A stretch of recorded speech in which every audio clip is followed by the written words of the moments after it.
RCF. Explorer la dimension chrétienne du patrimoine littéraire.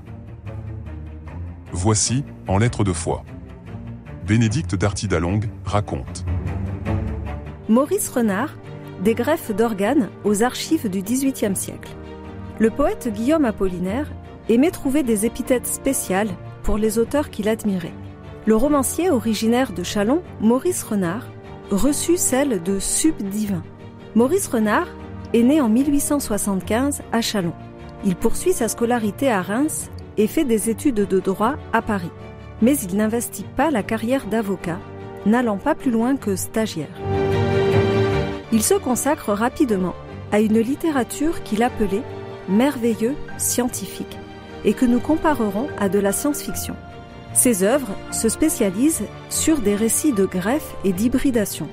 Les titres les plus connus, adaptés au cinéma et traduits, sont Le Docteur Lerne en 1908, Le Péril bleu en 1912 et Les Mains d'Orlac. L'auteur auquel il peut être comparé est Jules Verne. Les questions centrales de ses œuvres sont « Jusqu'où peut aller l'expérimentation sans basculer dans la déshumanisation ? Et l'individualité de l'homme est-elle stable ? Ou peut-elle être mutée, voire être transposable d'une personne à l'autre ?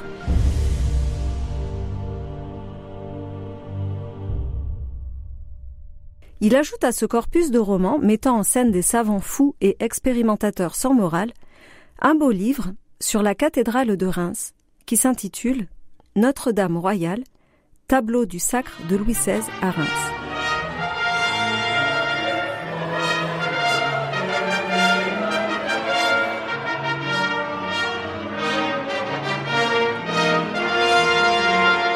Le contexte d'écriture de ce livre est très important pour l'auteur, car l'ouvrage dédié à ses parents a été commencé avant 1914 et poursuivi après les bombardements de la cathédrale pour n'être publié qu'en 1927.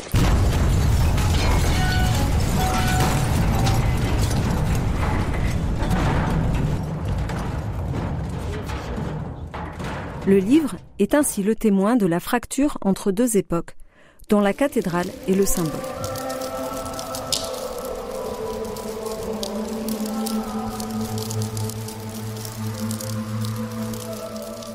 Cet homme de contraste prévient dès la préface qu'il a, je cite, « longtemps vécu en 1775 ». Il ne semble donc pas en difficulté pour se projeter par l'imaginaire, aussi bien dans le futur que dans le passé. Le livre commence par la description du portail de la cathédrale. Je cite, « une décoration constante des sacres, toujours prêts. La nécessité de la fête, inscrite dans la pierre, est posée comme un appel plus fort que tout à l'optimisme. Les décès de rois ne sont que des passages qui conduisent à des sacres, des festivités. »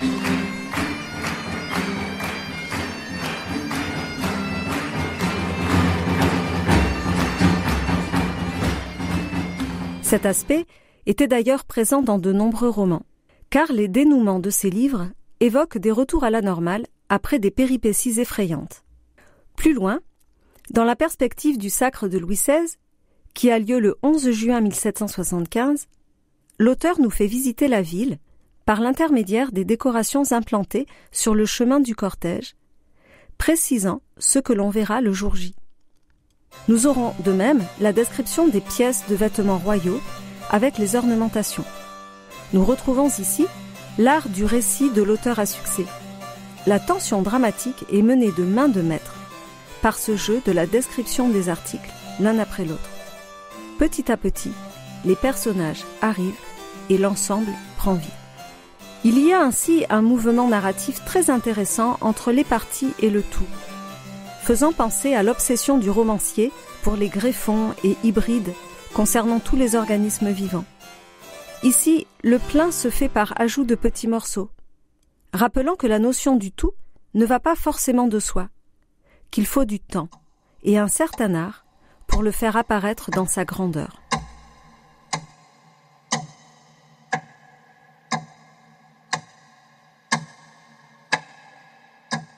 L'art du contraste est également mis en évidence quand les premiers officiels arrivent à Reims le soir du 7 juin.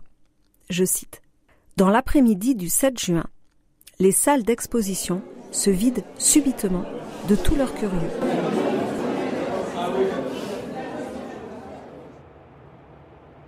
Le canon tonne. Et c'est la première fois. On sait ce que cela veut dire.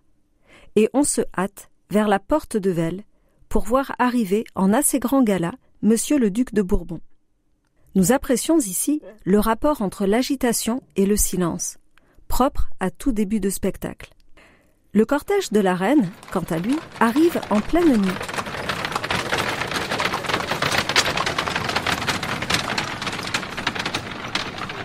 Et l'on n'est pas sûr de savoir la reconnaître.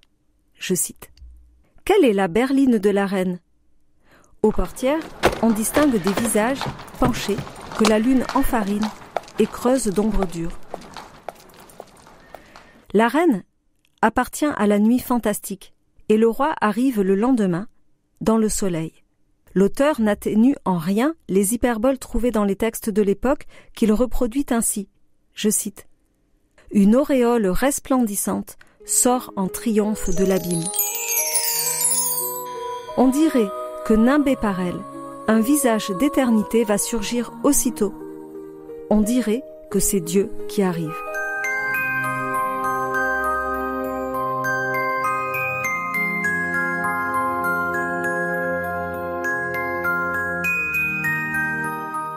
Voilà l'un des intérêts de ce livre.